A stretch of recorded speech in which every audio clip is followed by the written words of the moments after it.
Hideharu Inoue, a Japanese national identified as high-ranking member and manager of the notorious Luffy Group. Naaresto ng mga otoridad ang isang Japanese national na isang high-ranking member at manager ng Luffy Group. Kinilala ang suspect na si Hideharu Inoue. Ayon sa mga otoridad, kilala ang sindikatong ito sa malawakang scam at fraud operations na gumagamit ng panlilinlang, impersonation at organisadong kriminal na paraan upang manloko ng mga biktima. Substantially po yung original members ng Luffy Group. Majority of them are already arrested and there are only about few members na lang po na at large. Modus operandi ng grupo na magpanggap bilang mga opisyal ng pamahalaan, kabilang ang mga pulis at mga tauhan ng Ministry of Finance upang makuha ang tiwala ng kanilang mga biktima. Kapag nakapasok na sa bahay ng biktima, palihim nilang pinapalitan ang mga ATM card ng peke at ginagamit ang mga ito sa iligal na pag-withdraw ng pera. Lumalabas sa investigasyon na nag-ooperate ang ilang miyembro ng grupo dito sa Pilipinas, pero target nila ay pawang mga Japanese national. Ayon pa sa PNP, matagal nang konektado sa Luffy Group si Inoue at nagsilbing coordinator ng iba't ibang miyembro habang humahawak din ng pinansyal na operasyon ng grupo. So yung mga group members na nandito, they do the scamming calls sa mga Japanese citizens.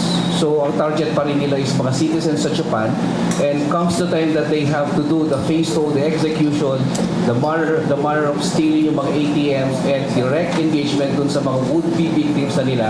They have now this cohorts based in Japan to perform those physical activities.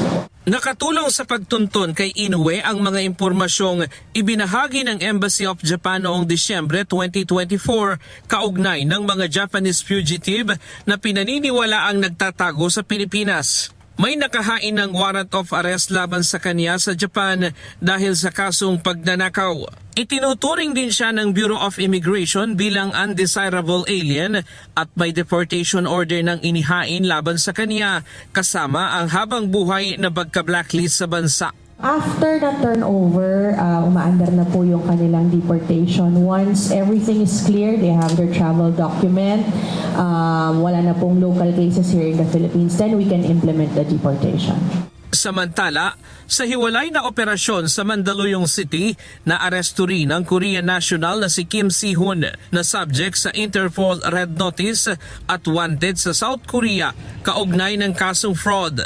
Ayon sa mga otoridad, kasama si Kim sa isang sindikatong nanloloko sa pamamagitan ng pagpapanggap na konektado sa isang lehitimong financial institution sa South Korea. Pinangangakuan umano nila ang mga biktima ng mababang interes sa pautang kapalit ng advance payment, bagay na nagresulta sa malaking pagkalugi ng mga biktima. Napag-alaman din na may nauna ng kriminal na kaso si Kim sa Pilipinas at nakatakas pa umano noong 2023 habang nasa detention sa Leyte. Ayon sa PAOK, patunay ang magkakasunod na pagkaaresto ng mga dayuhang pugante na hindi papayagan ng Pilipinas na maging taguan ng mga international criminal at transnational crime group ang bansa. Patuloy rin ang koordinasyon ng mga lokal at international law enforcement agencies upang tugisin ang mga natitirang miyembro ng mga nasabing sindikato.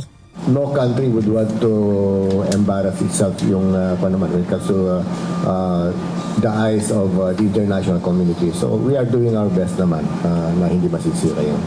Kanina ipinagkaloob din ang reward sa tumulong sa pagkakaaresto kay Kim Si-hoon. Ryan Lacanlale, UNTV News and Rescue. Diyos ang aming sandigan, serbisyo publiko ang aming pinahahalagahan.